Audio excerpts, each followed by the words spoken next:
আমরা খুব ভালো করে জানি যে নির্বাচনের কথা বলে 1/11-তে একটা ঘটনা ঘটেছিল, মনে আছে আপনাদের? আমরা বিশ্বাস করি যে যত দ্রুত নির্বাচন করবেন তত দেশে শান্তি শৃঙ্খলা ফিরে আসবে। জাতীয় নির্বাচনের আগে স্থানীয় সরকার নির্বাচন করা যাবে না। প্রফেসর ডক্টর ইউনূসকে আমরা সবাই থেকে সম্মান করি, শ্রদ্ধা করি, এবং তিনি সত্যিকার অর্থে আমাদের বাংলাদেশের জন্য একটা গৌরব। তিনি নোবেল পুরস্কার পেয়েছেন। এই সংস্কারের নাম করে মানুষের যে অধিকার, সেই অধিকারগুলোকে পিছিয়ে দেওয়া, মানুষ কিন্তু অন্য কিছুই গন্ধ পায়। আমাকে অনেকে বলছে যে আপনি এত নির্বাচন করেন কেন, আগে সংস্কারগুলো হতে দেন না। যে সংস্কারগুলো কারা করবে? এই দেশের জনগণ করবে, তাই না? এই দেশের জনগণ যদি প্রতিনিধি না থাকে, পার্লামেন্ট যদি না থাকে, তাহলে কি আপনার এই সংস্কারগুলো সমগ্র জনগণের কথা আসবে? কি আসবে না? আমরা পরিষ্কার করে বলেছি যে নির্বাচনের জন্য যতটুকু সংস্কার দরকার, যেখানে যেখানে পরিবর্তন আনা দরকার পরিবর্তন আনুন, আমরা সংস্কারের বিরুদ্ধে নেই, কিন্তু দ্রুত নির্বাচন দিন। আমরা খুব ভালো করে জানি যে নির্বাচনের কথা বলে 1/11-তে একটা ঘটনা ঘটেছিল, মনে আছে আপনাদের? তখন ফখরুদ্দিন মঈনুদ্দিন খুব ভালো ভালো কথা বলে, সংস্কারের কথা বলে, তারপরে ক্ষমতাকে দখল করবার চেষ্টা করেছিল। সেগুলো জনগণ ঘুরে দাঁড়িয়েছিল বলে, দেশের ঘুরে দাঁড়িয়েছিল বলে কিন্তু সেদিন মঈনুদ্দিন ফখরুদ্দিন চলে যেতে হয়েছে।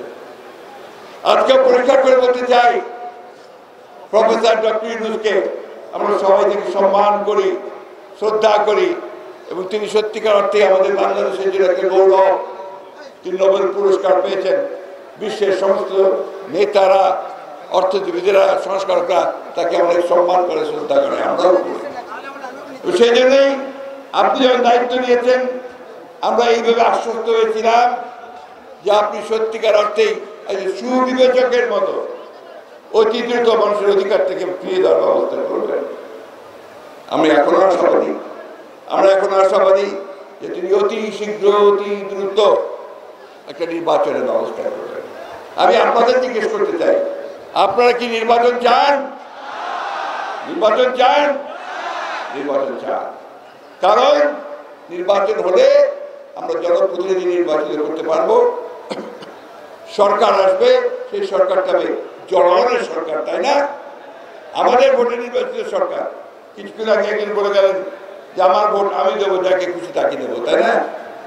15 বছর আমরা এটা দিতে পারি না।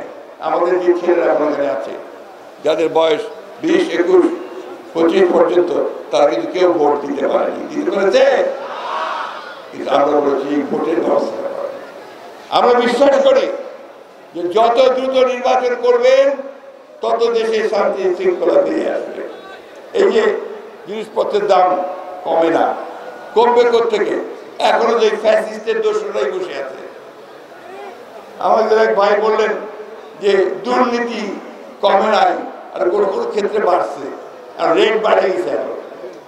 রেট বাড়ছে এই জন্য যে ওই সবাই তাকায় আছে, ভাই যদি ধরে ফেলে তার বিপদ আছে, ওই জন্য দাম এখন বাড়ে গেছে, রেট বাড়ে গেছে।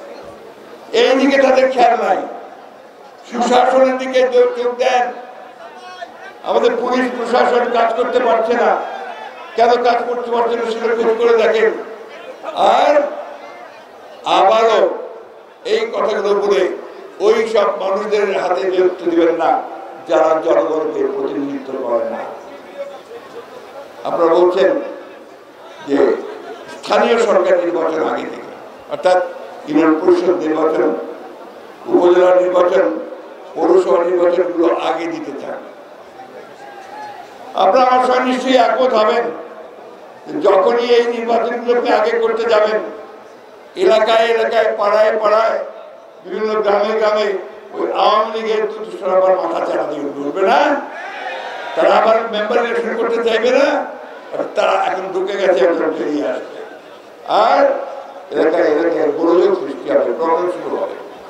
এই জন্য আমরা খুব পরিষ্কার করে বলেছি যে কোনো মতেই জাতীয় নির্বাচনের আগে স্থানীয় সরকার নির্বাচন করা যাবে না। আজকে এই সভায় আমি প্রকাশ্য ঘোষণা দিতে চাই, এই দেশের মানুষ তা মেনে নেবে না, কখনোই মেনে নেবে না।